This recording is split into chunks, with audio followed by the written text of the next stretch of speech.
All right, so today we are going to take a deep dive into the world of laptops. Okay. But not just any laptop. Right. Laptops that are perfect for architecture students. Yeah. So if you're an architecture student or, an architecture student, Absolutely. this is the episode for you. This is it. You sent over a ton of information on 7 different popular models. Yeah, we've got a good mix. We've got Apple, HP, Lenovo, Acer, Asus, even a Dell. Yeah. So we're going to cover a really wide spectrum Well, you've got of laptops. the whole gamut. So whether you are on a tight budget or you're ready to splurge, we're going to help you figure out which one of these laptops is going to be your trusty sidekick. Absolutely. It's like your partner in crime. For all those late night design sessions. Those all-nighters in studio. Exactly. Yeah, for sure. Okay. So you've given us research on Let's see what we've got. the Apple 2024 MacBook Air M3, The M3, yeah, the new one. the Apple 2022 MacBook Air M2, The M2. the HP 15.6-inch laptop,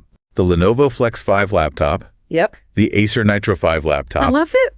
the Asus ROG Strix Oh, yeah. 2024, and the Dell 2024 newest Inspiron 153530. That's a mouthful. It is. But a good one. It is a mouthful. Yeah. So let's jump right in with the MacBooks. Okay. The 2022 M2 and the brand spanking new 2024 M3 Air. Yes. They're known for being sleek. They are. Powerful. For sure. And let's be honest, Yeah, bit pricey. a little bit. But are they worth the investment for architecture students?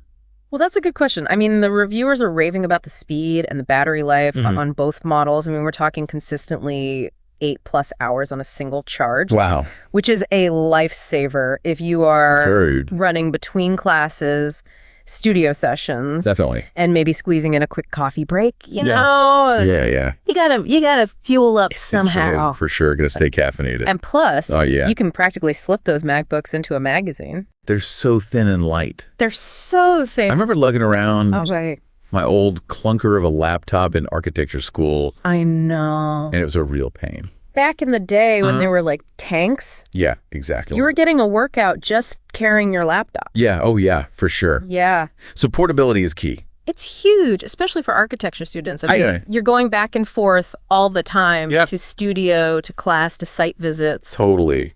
Yeah, you don't want to be weighed down Sure. by a heavy laptop. Now, the M3 is the newer model, Right. Brand new. and it has the option for a larger 15-inch screen. Yes. Which is great for those detailed architectural drawings. It's game changer. And 3D models. Yeah.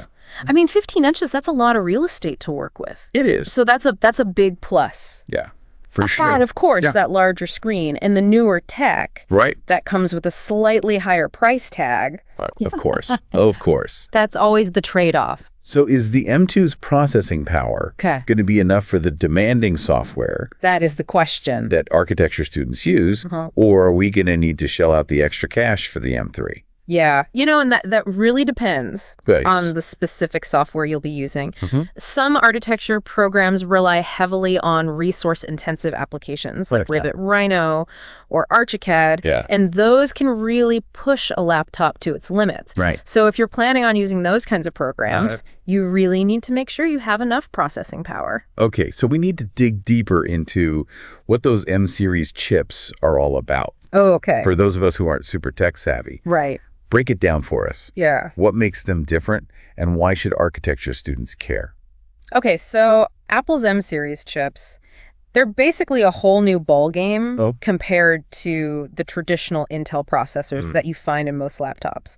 They're designed to be incredibly powerful and energy efficient, Okay. which translates to faster processing speeds, smoother multitasking, Gotcha. and longer battery life. So it's like having a supercharged engine in a lightweight sports car. Exactly. It's like, Okay. you get the power without the bulk. Okay, I'm starting to get the picture. So those M-series chips sound pretty impressive. Yeah, they're pretty amazing. But let's talk real-world scenarios. Okay, let's get practical.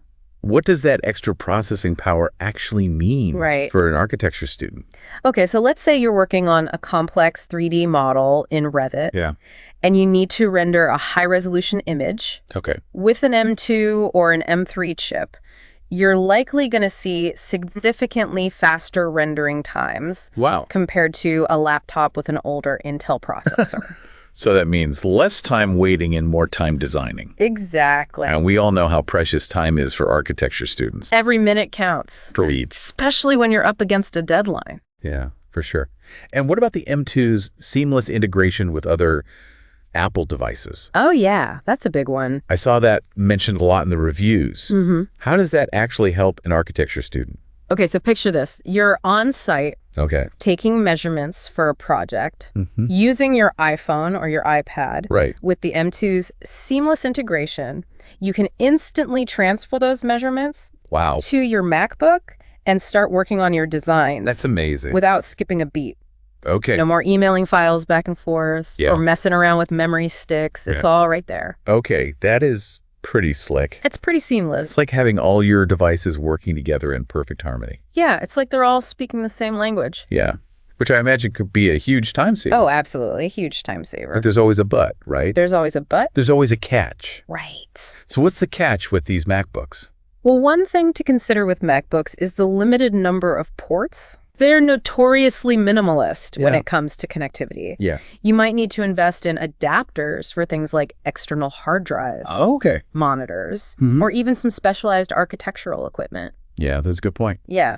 So that's definitely something to factor in when you're considering the overall cost. Adapters are definitely something to factor into the overall cost. For sure.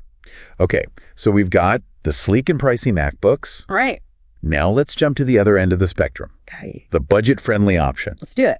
We're talking about the HP 15.6-inch laptop. All right. The HP. It's significantly cheaper than the MacBooks. Yes, significantly. Is it going to cut it? That's the question. For architecture students. Right, because you don't want to skimp. Right. If it's not going to be able to handle the workload. Exactly. So let's see what it's got. So let's break it down. All right. What are we working with here? Well, it's rocking a decent i5 processor. Okay.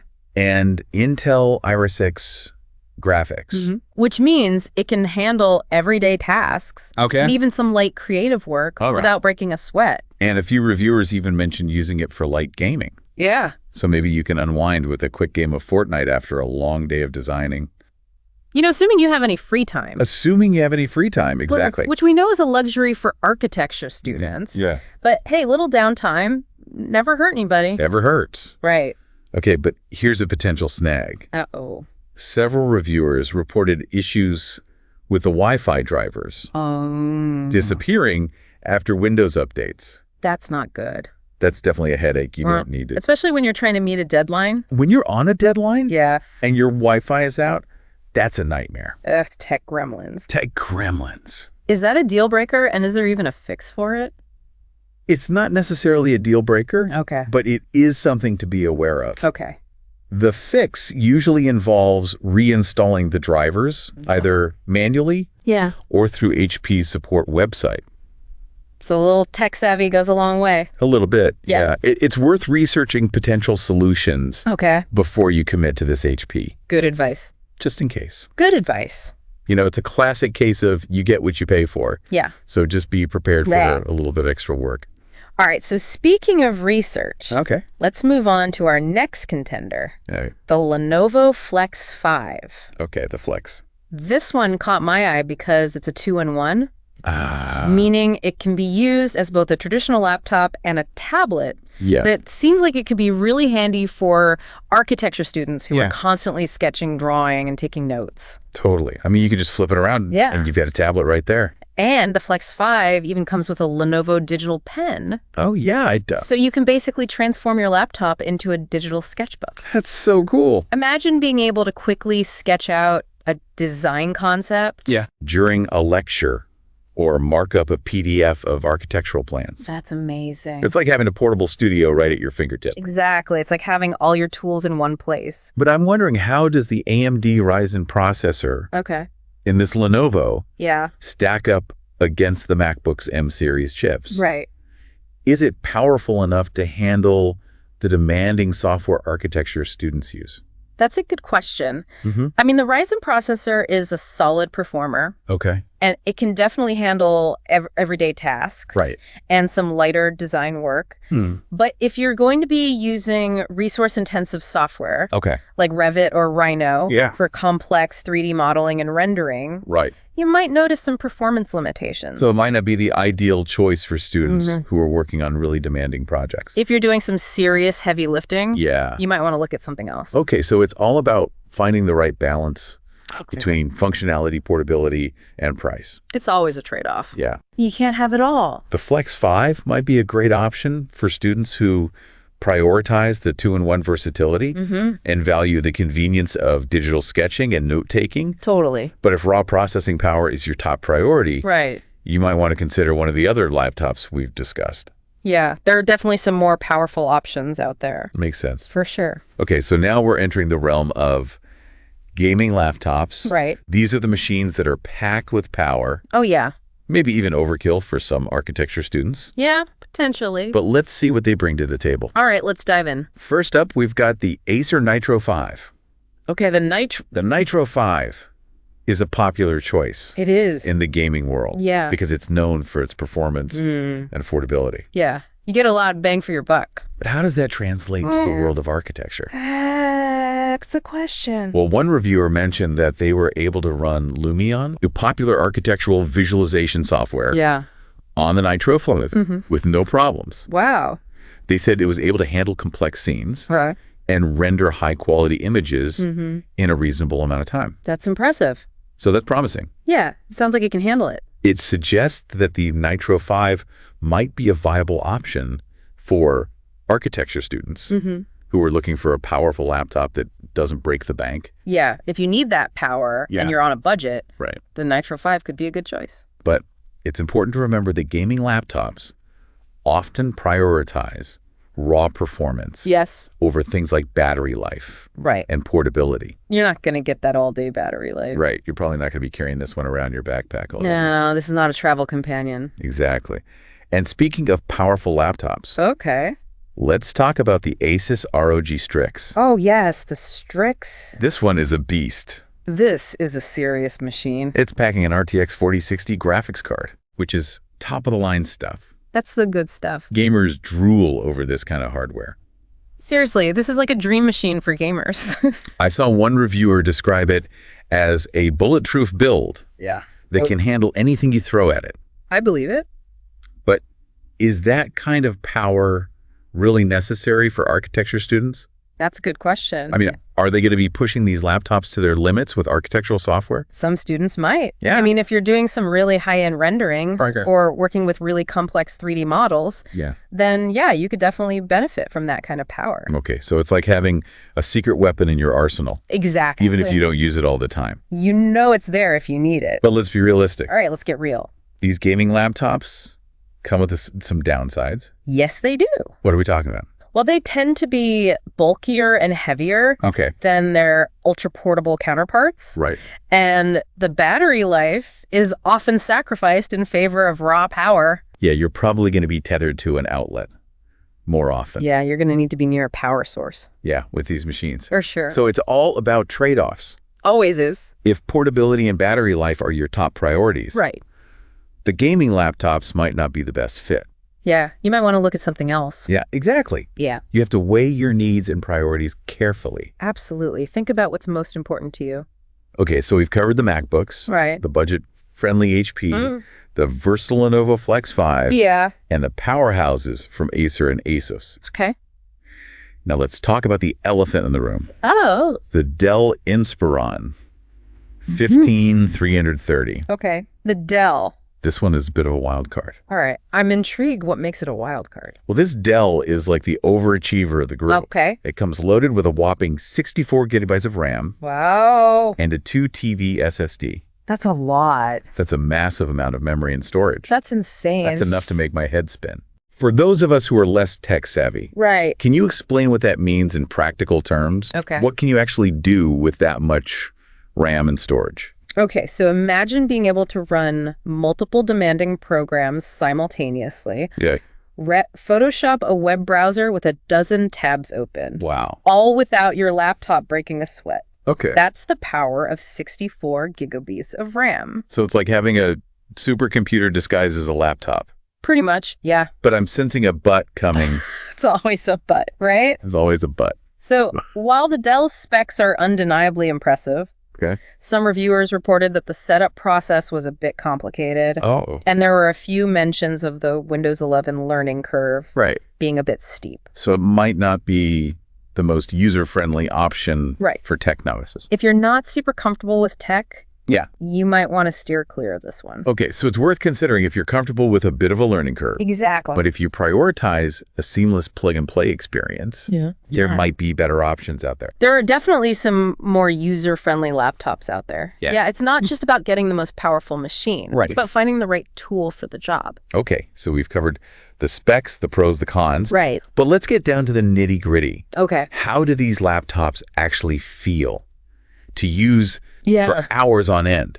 That's important. Talk about ergonomics. Yeah. The keyboard, the trackpad, the overall design. Right. These things might seem small, but they can make a huge difference Oh, absolutely. in your comfort and productivity, Huge difference. especially when you're pulling all-nighters in the studio. Yeah, I mean, you're going to be spending a lot of time hunched over this laptop, so you want to make sure it's comfortable to use. I remember hunching over my old laptop for hours on end in architecture school. And by the end of the day, my neck and shoulders were screaming for mercy. I've been there. Yeah. We've all been there. So let's take a closer look at the ergonomics of these laptops. Okay. Let's do it. Starting with the MacBooks. Right, the MacBooks. Reviewers generally praise their keyboards for being responsive and comfortable to type on. Yeah, they're known for having really good keyboards.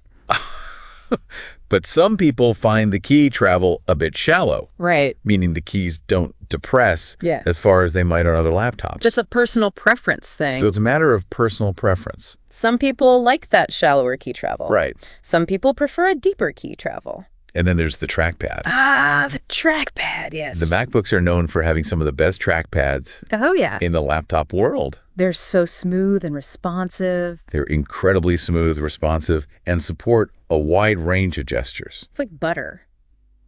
Okay, so the MacBooks seem to be winning on the ergonomics front so far. Yeah, they're doing pretty well. What about the other laptops? Okay, let's see. The HP 15.6-inch laptop received mixed reviews for its keyboard. Okay. Some people found it comfortable, while others complained about the keys feeling a bit mushy. Mushy. And there were a few mentions of the trackpad being a bit finicky. Not ideal. So not the most glowing reviews. Not exactly. And moving on to the Lenovo Flex 5. Okay, the Flex. It's worth noting that because it's a 2-in-1, Right. the keyboard and trackpad experience might vary Yeah, depending on how you're using the device. because you can use it as a tablet or a laptop. In laptop mode, the keyboard and trackpad are generally fine. Okay. But in tablet mode, Yeah. you'll be relying primarily on the touch screen and the digital pen. Right, so it's a different experience. So it's more about adaptability with the Lenovo. Yeah, exactly. And when it comes to the gaming laptops, Okay. the Acer Nitro 5 and the Asus ROG Strix, they tend to prioritize functionality Right. over sleek design and ergonomics. They're more about performance. Their keyboards are generally fine for gaming, Yeah, but they might not be the most comfortable for long typing sessions. right. If you're writing a paper. You might not want to use one of these. And their trackpads can sometimes be a bit clunky, Yeah, they're not known for their trackpads. so not ideal for those marathon design sessions. Yeah, no. And finally, we have the Dell Inspiron 153530. Ooh, the Dell. It has a touch screen, which can be a nice addition for some tasks, Yeah. but its keyboard and trackpad received average reviews. Okay. So nothing special. So it seems like ergonomics are really a mixed bag with these laptops. Yeah, it really depends on the individual laptop. It really depends on your individual preferences and how you plan to use the laptop. Think about what's important to you.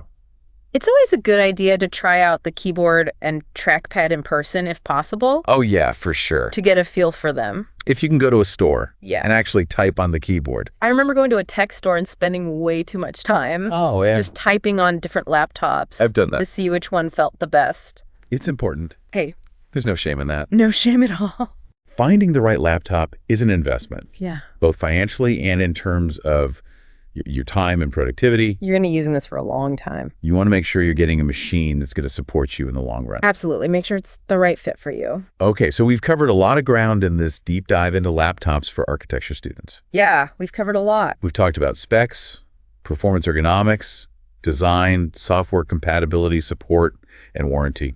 It's a lot to consider. It's a lot to take in. But hopefully this deep dive has given you a better understanding of the key factors to consider. Definitely. And has helped you narrow down your choices. Happily. Because ultimately, the best laptop for you is the one that fits your individual, needs, your budget, your workflow, right, and your creative vision. And don't forget about the emotional connection.